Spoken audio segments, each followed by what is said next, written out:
Muy buenas, en este vídeo vamos a intentar explicar de la manera más sencilla posible el concepto de probabilidad. Probabilidad es una palabra que sí utilizamos mucho en el lenguaje cotidiano, algo es probable o poco probable que ocurra, y normalmente pues lo que queremos decir si decimos que algo es muy probable es que ocurrirá más veces que algo que es poco probable.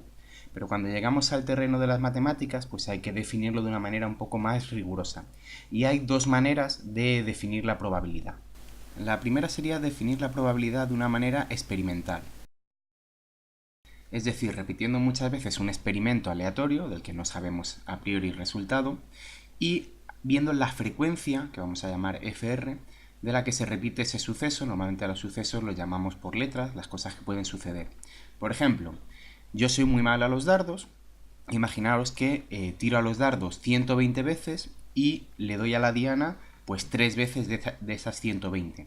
Pues la frecuencia con la que yo he acertado, a de acertar, sería 3 de 120.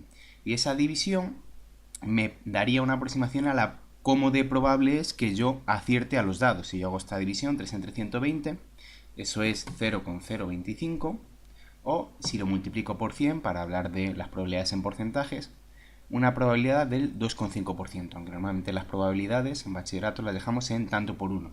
Es decir, no es una probabilidad muy alta. Esta forma de calcular probabilidades se le llama probabilidad a posteriori, porque yo necesito primero hacer el experimento muchas veces para luego calcular pues esa porcentaje o esa probabilidad o esa proporción de veces que sucede cada cosa. Hay una ley que se llama la ley de los grandes números, que dice que si yo repito muchas veces un experimento, sus proporciones, sus frecuencias tienden a estabilizarse. Por ejemplo, cuando yo tiro una moneda, la probabilidad de que salga cara o cruz es exactamente la mitad. Yo podría tirar una moneda pocas veces, 4 o 5, y que me saliesen, por ejemplo, todas caras. Es poco probable, pero puede suceder. Sin embargo, si yo tiro una moneda 30.000 veces, la frecuencia con la que sale cara y la frecuencia con la que sale cruz tiene que ser muy cercana al 50%. Igual no es exactamente 50%, pero tiene que aproximarse a esa probabilidad que tiene ese experimento. Y esto tiene importancia. Por ejemplo, la probabilidad de que caiga la bola en una ruleta es de 1 entre 36, hay 36 casillas iguales y la bola cae en una, si las ruletas fuesen exactamente perfectas. Lo que descubrió una familia bastante famosa, y hay peli y hay libro de esto, los Pelayos, es que si tú estudias muchas veces muchos lanzamientos en una ruleta de casino, como no son exactamente perfectas las ruletas, tienen imperfecciones, no son totalmente planas o totalmente simétricas, por lo que para cada ruleta concreta habrá números que salgan con una frecuencia un poquito mayor, y por lo tanto merece la pena apostar a esos números, y así es como los Pelayos se hicieron ricos, hasta que les impidieron entrar en los casinos porque hacían esto.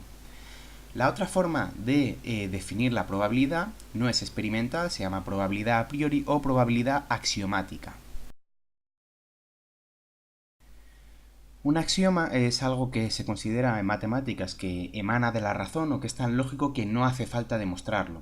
Los axiomas de la probabilidad son del matemático soviético Kolmogorov y son tres, y de estos tres axiomas salen todas las propiedades de la probabilidad que vamos a utilizar luego en los ejercicios prácticos. Primer axioma que dice es que la probabilidad de que os suceda algo, la probabilidad de un suceso A, va a estar siempre entre 0 y 1, donde 0 sería que ese suceso es imposible que ocurra y 1 sería una probabilidad del 100% de que ese suceso ocurra. No puede haber, por lo tanto, probabilidades negativas, algo puede no ocurrir, 0, pero no puede haber probabilidades negativas, ni puede haber probabilidades mayores del 100%. Si algo es seguro que ocurra, su probabilidad es 1. Y de hecho, la probabilidad de lo que se llama el espacio muestral, que solemos llamar E, todos los sucesos que pueden ocurrir, la probabilidad es 1. Cuando yo tiro a los dardos, puedo acertar en la diana, puedo acertar en el 10, puedo acertar en el 7, puedo fallar, que es lo más probable, pero la probabilidad de que ocurra alguna de esas cosas es siempre del 100%. Ya tenemos dos axiomas. Y el tercero dice lo siguiente: si hay dos cosas que son incompatibles, dos sucesos A y B que no pueden suceder a la vez, y en notación de probabilidad se escribiría así: la probabilidad de A y B, intersección, las dos cosas a la vez, es 0 si son incompatibles, las dos cosas no pueden suceder a la vez, eso es imposible. La probabilidad de que ocurra alguno de los dos, que lo llamamos A unión B es la suma de las probabilidades de que ocurra cada uno de ellos por separado. Solo si sabemos que los sucesos son incompatibles, que no pueden ocurrir a la vez. Va a haber ejercicios donde esto no sea verdad y por lo tanto esta fórmula no sea exactamente así. Es uno de los fallos que cometéis más a menudo, no acordaros de esto. Y bien, a partir de estos tres axiomas, todo el resto de propiedades que tiene la probabilidad, que no vamos a ver en este vídeo, los veremos en el siguiente. Espero que hayan quedado claras más o menos estas dos formas de entender la probabilidad. Las dos son útiles, pero sí es cierto que en segundo de bachillerato nos vamos a centrar más en las axiomáticas. Muchas gracias por vuestra atención y un saludo.